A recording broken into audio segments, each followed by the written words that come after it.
Hey there everybody, welcome to another prologue for upcoming Pokemon Battle Evolution tournaments that I'm about to host. Now, since this video is uploaded before the actual huge events, I'll let you out a little spoiler. We're going to be having a huge host of different kinds of tournaments, and two of them will be Battle Evolution tournaments.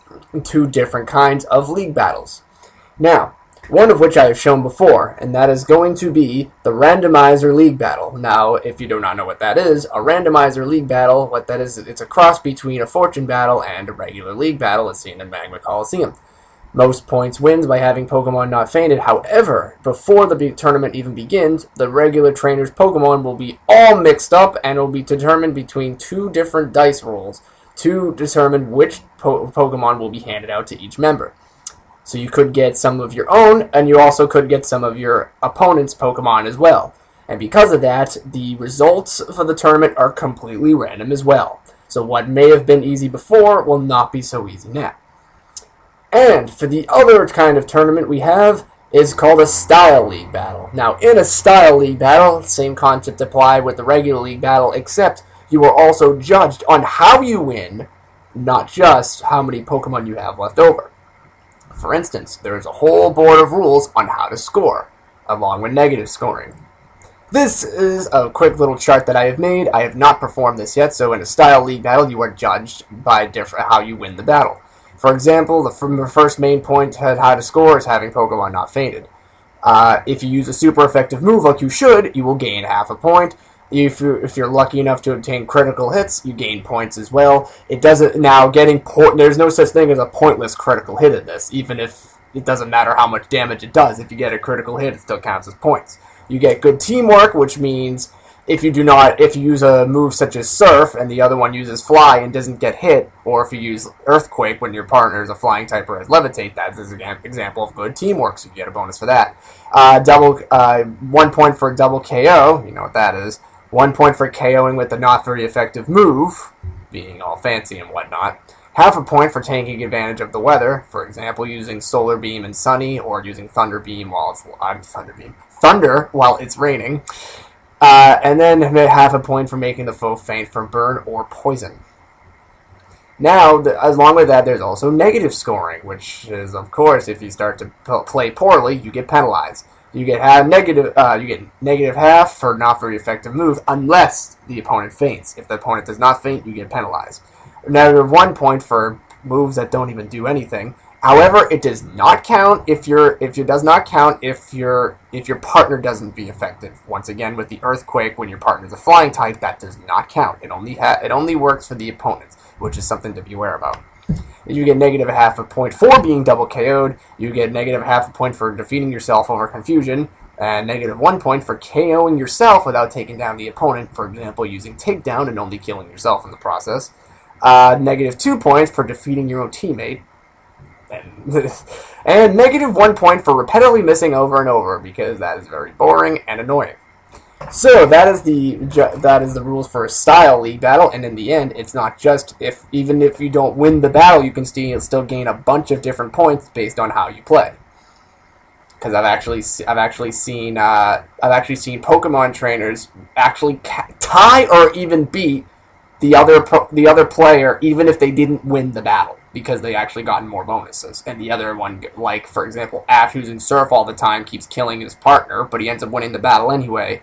That would be an example of him losing overall because he still ended up getting lots of negative bonuses. So that is what the Style League Battle is, and then I will keep track of all the scores throughout the entire battles. Don't worry about it. I've done it once before. It ain't too hard. So now the only thing left to do is to pick the trainers that are going to be in each. Unfortunately, there's not enough room for all these trainers to participate, so I will pick 6 for the randomizer and 6 for the style, so we'll only have a total of 12 out of the 20 here. So, without further ado, I have a 20-sided dice in my hand. You cannot see it, but whatever, just go with me on this. It's all going to be random. So, let us pick the first player for the Randomizer League Battle. Number 18, so that'll be Scarlet, which that is going to be very interesting. That is going to be very interesting because of the fact that that her Pokemon are kind of mediocre. Although I say that, yes, she won a league battle by herself, without it being randomizer, so whatever, I guess I really can't say that anymore. Alright, for this... So what should I do? I will go to the Style League Battle next, so the first opponent for the Style League Battle will be... Number 1, it will be Zoot. I'll be very honest, Zoot has not been playing his best lately, so this will be a good chance for him to get back in it. Next up for the second opponent will be number 4, Crimson, with his big time.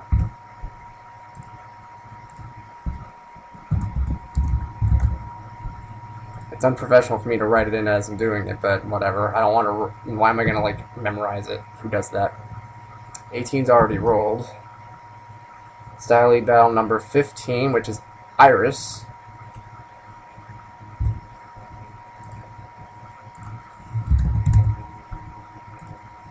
I keep doing that, my bad. The third one for that, we got 4's already rolled, try again. 18's already, stop rolling 18, self. Got 16, Rosalina, oh, that's interesting. Alright, put it this way, Rosalina can't win anything.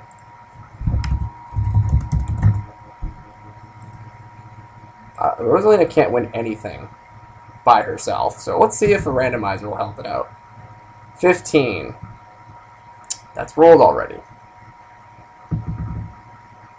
20. Plum! Oh, well that's interesting, because you need a lot of strategy in a Style League battle, so Plum will be suited for that. Alright, up next, what do we got? We got number 10, Mustard Man! I never get sick and tired of doing his voice, so it'd be nice to have him back in it. 4's rolling already. 13. Oh, thanks. To be very honest, I'd rather have Ash in a randomizer just because his Pokemon are all, like, really overpowered.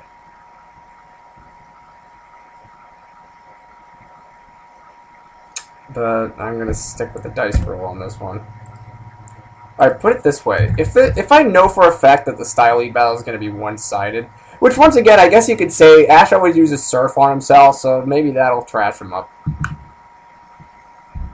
We got Dr. Paul for the randomizer. Oh, boy. Especially since Mustard and Dr. Paul are, like, rivals.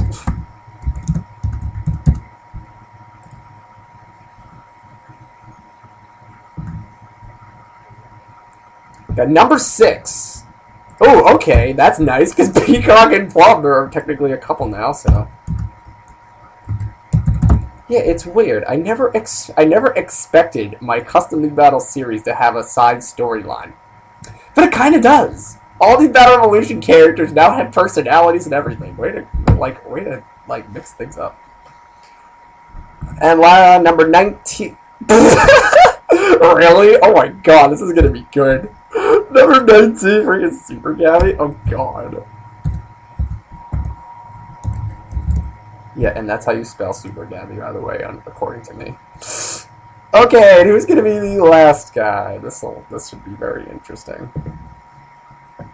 Number 3, Ray. Also, Dr. Daigle's not gonna be in it this time. Well, there you have it. Alright, for the Randomizer League Battle, we got Scarlet, Crimson, Rosalina, Mustard, Dr. Paul, and Super Gabby. Well, Mustard and Dr. Paul are the most... they're probably the biggest threats, if this weren't a randomizer, but the fact that everything's going to be mixed up is good. That's going to be very interesting.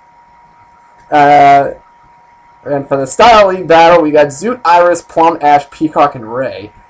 I honestly think that probably Ash and Peacock are the biggest threats out of all of them, but you never know.